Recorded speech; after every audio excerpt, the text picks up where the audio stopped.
Good morning, good afternoon, good evening, hello creepy friends, welcome to Slams and Bobs, where it is time for our mid-season Thunderbirds review because they have decided they're not going to give us new episodes for another 13 weeks. Unimpressed. However, normally when I do a Thunderbirds review, I sit here, watch this and take notes on here so that I've got things to talk about with you. I've planned nothing for this other than the power of my own brain and the memory of whatever I can construct together for the next 10 minutes. But I'm going to do my best because ad-libbing is what I do on a video-ly basis. Every time I shoot one of these videos, it's done in one single take. And if it sucks, it sucks. And if it doesn't, great.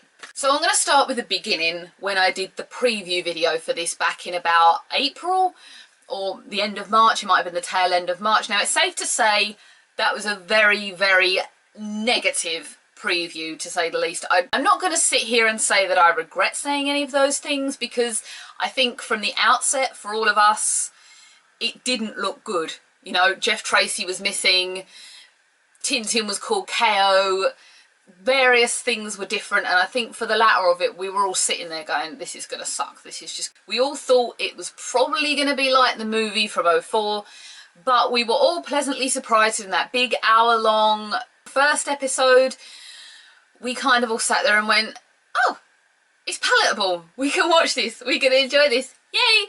So for a few episodes, they kind of did something which we found we don't like as much.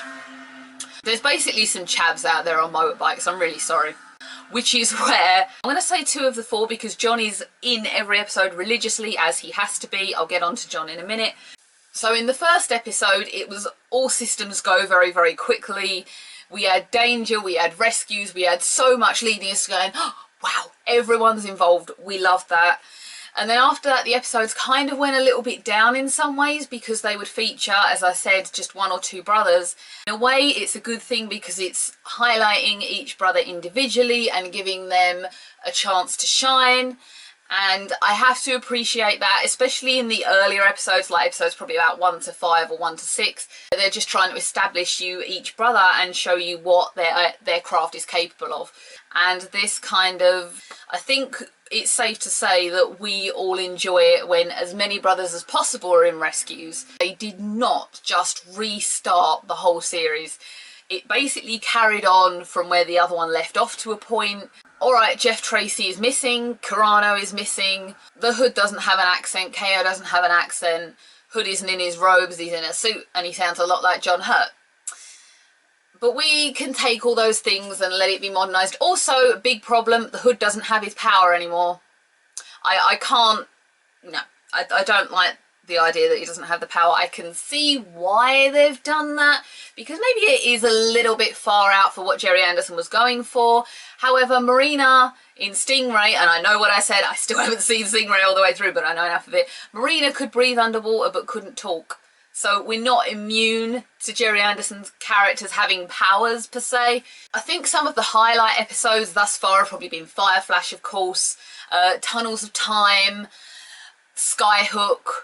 I think probably the best moment for me was their use of Thunderbird 5 in Skyhook, where it became a rescue craft.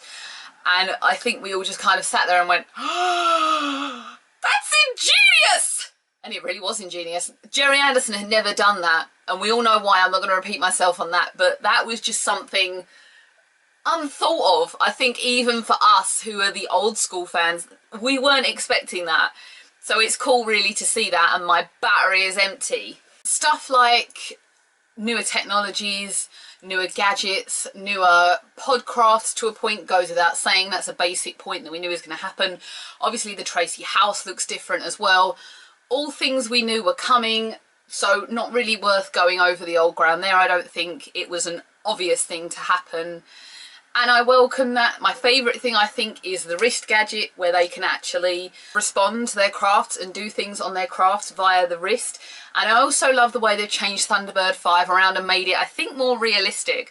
Because John probably wouldn't be able to walk around a satellite where there's 0 gravity in space. I like the fact that he can float and fly to a point around Thunderbird 5.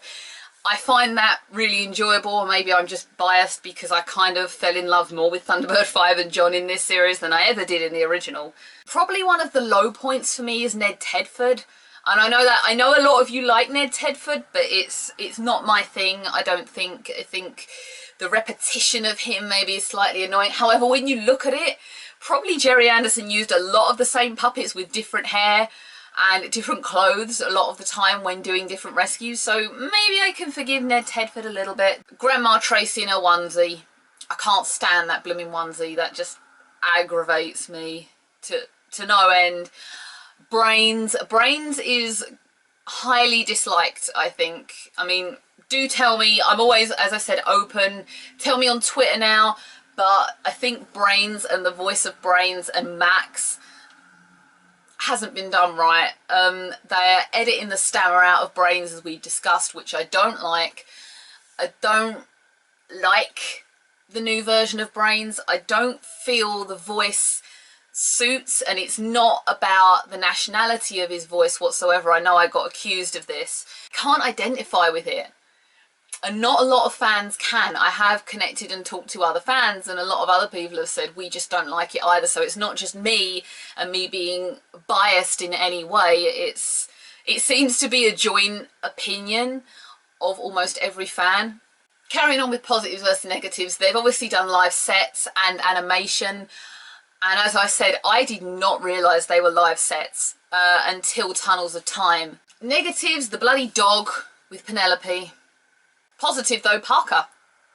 Parker is vintage. Parker is our Parker, and that will never get old. Hearing his "Milady" voice, it's never going to be enough for us, I don't think. And if any kid out there says the voice of Parker is annoying, screw you. Favourite character for me, and you'll know what I'm going to say, and I'm going to say John Tracy. They've really gone into, I feel, personality-wise, particularly Scott and John. They've shown John as being the loner type, and that is something that, as I said, I'm totally on board with. I'm the loner type myself. I work alone. I pretty much live alone. I'm not with anyone. I do most things on my own. I record on my own. I talk to you all on my own. Basically, most things in my life I do on my own, and I think they've explored that more with John, is that maybe he is that one who just goes, yeah, I'm not one for group things, and that, for me, gives me such a strong link to that character, it's unreal. Having Jeff absent was something I think we all sat there and said, but it's Jeff Tracy, he's Jeff Tracy, it's Jeff Tracy, and not having him there gives John a chance to take control, and I see more logic in having John control everything from space rather than having Jeff control it from the ground. That would carry on, because thinking about it now, as I say, there's just more logic in John controlling stuff from space, and maybe that wasn't thought of back in the 60s. Scott is stepping up to the plate and being that older brother, the father figure, and I said a few episodes ago in Tunnels of Time when he got really distressed about the idea of Gordon being in danger, it's showing that he, probably to a point now that Jeff is missing, that he's got to step up and control everything. And the idea, I think, now that Jeff is gone, of a brother being in danger, seems to fill Scott with fear and makes him a bit violent. And it's something probably that only us adults would see. But it really gives Scott a character depth, and maybe there's more to explore in Scott there. I don't know. I don't know what they're planning for the next, or planned for the next 13 episodes, but I'm looking forward to them either way. Negative in terms of brothers is Alan, because I've said this phrase, 4.5 men. I don't like the way Alan is dwarfed compared to his brothers. He's skinnier. I don't like the fact that he's still in education. There is no way a child would be able to control a bloody rocket and go up into space. Alan was already an accomplished astronaut by the time Thunderbirds started, so I don't know why they've regressed him this way. And like Brains, it hasn't been a popular choice with fans whatsoever. I think going into the second series next year, they need to reevaluate the way that they've treated and are treating Alan, grow him up a little bit, stop with this education stuff, and just stay on the ball with making him a full brother and not just half a brother, because it's distracting and I really don't like it. And I don't think many of you do either. Actually, I felt justified in the last episode where Gordon's craft was finally used in an interesting way. Back in Skyhook, where I thought that the pod was Thunderbird 4 and it wasn't, I felt like such a dumb person. And then I was like, oh, I look like an idiot now. But I feel justified in the last episode, so that is something that kind of pleased me on an odd note. The Hood thus far hasn't really done much. He's not really done much hooding, I'm going to say. He's not really been behaving like the Hood that we know. The powers that are gone, that's annoying. I honestly thought he was John Hurt, okay? I really did. Hands up if you thought that was John Hurt. I want the Hood to be more fiendish, I want him to be more villainous, and I want him to kidnap a brother. That's what I want for the next series. I want a brother abducted for 2 episodes or something like that, you know. KO will do. You could kidnap KO. I spend too much time in abduction novel world. I'm very sorry. I'm clearly messed in the head. We know this anyway. It's safe to say that there's enough in this to keep the vintage fans happy, with nods to things like Fire Flash, where they brought back that whole first episode and just reinvented it in a total modern day scale. That had every fan. I mean, I remember reading your comments for that episode. We're all sitting going, it's our first episode, and we all collectively loved that. I don't think there was many complaints for that. They've had so many nods to the old series, incorporated parts that we loved from the old series into the new. I don't want to make too many comparisons, but there's enough nods and enough content from the original that they've just modernised it into a modern day feel, and it works. Not too childish, it's not too immature. There's enough in it to keep us happy, and as well as introduce a whole new generation and maybe say to them, look, this series is good, but come and look at the old series, it's even better. Things like launching the crafts, the brothers going into the crafts. I also like the fact that they have safety gear on now when they get put in their craft. When Scott, standing on that podium, just like turned around and just standing on a podium, like overlooking a huge drop. And then Virgil just going in, like now they have belts and things to actually keep them secure and not die in their own pod chamber. So I think that's really been thought through a little bit more as well. They've kept them so to the original that we go, yeah, we like that. Maybe there's a little bit of overuse on Jeff's 5, 4, 3, 2, 1 countdown, but I forgive that because it's Jeff Tracy's voice. It's from the original and I like hearing it once or twice an episode. Maybe there was too much use of it in episode 1, but I forgive that. So what can we hope to see in part 2 of the series? For me, I want to know what KO knows about Jeff's disappearance. I want the Hood to have more involvement. I want more episodes where all the brothers are involved. I want kind of more depth in the characters, particularly of Gordon and Virgil. As much as I love Virgil and he's much more of a daredevil than he was in the original, I feel like he hasn't got as much depth as Scott and John. Alan is obviously the child, and his version of the story at the minute is just this repressed, oppressed child. That needs to change. We've just talked about that. I'm not going back into that. Maybe more of the older style feel, and I want the brothers to have new clothes. There's something that I picked up on is that, and it's something that was in the old series, every time they go back or up or around to be put in their crafts, they're in the same clothes, and you think with all that bloody money they'd have better outfits than just that one outfit. But hey ho, that's just something only I would see, I think. I would like to see Thunderbird 5 do more things. Now that kind of gates opened to this idea that Thunderbird 5 is more than a satellite, it's given me more want to go, oh, well, it could do this, it could do this, it could do that, and my head's kind of buzzing with different things. I'd like more space rescues. Maybe I'd like to see KO do something else. I feel like we haven't seen her do anything for a good long while. Grandma Tracy, I don't mind what Grandma Tracy does. I know they're doing a Great Aunt Sylvia. I know that that's Sylvia Anderson, and obviously that we'll accept that character no matter what. It doesn't matter what went on between her and Gerry. It is still Sylvia Anderson. She is the original Lady Penelope, and we will accept that no matter what. I'm assuming she's probably going to have something to do with Lady Penelope, but we don't know. I don't really know anything that's coming up, so if you do know, tweet me or leave me a comment down here and we can get to discussing that. For the next 13 weeks, it's become apparent that a lot of you want me to go over old episodes. I've got a few I want to do, but if you've got any old episode that you want me to watch, comment it down here, and if more than one person goes for that, then that is an episode I will watch.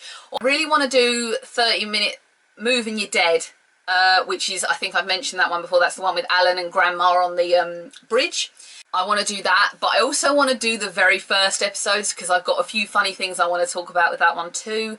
I want to try and not do these every week because we only have so many old episodes to go through, and obviously once the next 13 episodes go in about August, September, once we've seen them, and I'm assuming that's going to take us up to a Christmas, hopefully there'll be a Christmas episode, I would like that, then we're going to have a big long wait between probably December and then autumn of 2016, and I don't want to use up all the old episodes in that time. I think we've got something like 46, is it 46 to 50 original episodes. However, there are more of Gerry Anderson's things that I have not watched. As I said, I have not finished Stingray. There was a big reason for this, and I can discuss it with you if you wish. That's the end of that. I'm sure I've missed out loads of stuff. I'm just really talking about things that I like on here. I'm sorry, I should have planned, I should have noted, and I'm not. I'm just running with my own head. I'm going to stop recording this and go, should have talked about that, should have talked about that, should have talked about that, and I haven't done very much of that. I'm sorry. This video is probably an absolute shambles. I hope not. It's probably also very long, which means it's going to take me forever and a day to upload it. Yay. Because my internet connection sucks. Thank you for watching the review and being here. I am going to try and do the first review in maybe the next 2 weeks. I will maybe do an old episode review every 2 weeks leading up to the mid-season premiere. If you have come to my channel through watching these Thunderbirds reviews and have continued to watch all of the random stuff we do on Slams and Bobs, I do. It's only me. Thank you so much for being here. You don't know what it means to me when you're all so nice. We have reached 103 subscribers now through various different people's liking what I do. It means a lot to me that you would all take the time out and watch this little weirdo talk about crap for the next 10 minutes of her time. And I can't tell you enough what it means that you would stay here with me like this. So thank you so much for being here. I can't thank you enough. I know it's not 5 million, but 103 is good enough for me. Thank you for watching this video, everyone. I will be back with another Thunderbirds episode probably in the next 2 weeks, as I mentioned. If you've got an episode you want me to talk about, do put it down here. And don't forget to subscribe to Instagram if you want, and Twitter if you want to. Share this video, do whatever you want. And I will see you again in a couple of weeks' time or whenever I make a next video. Bye, everyone.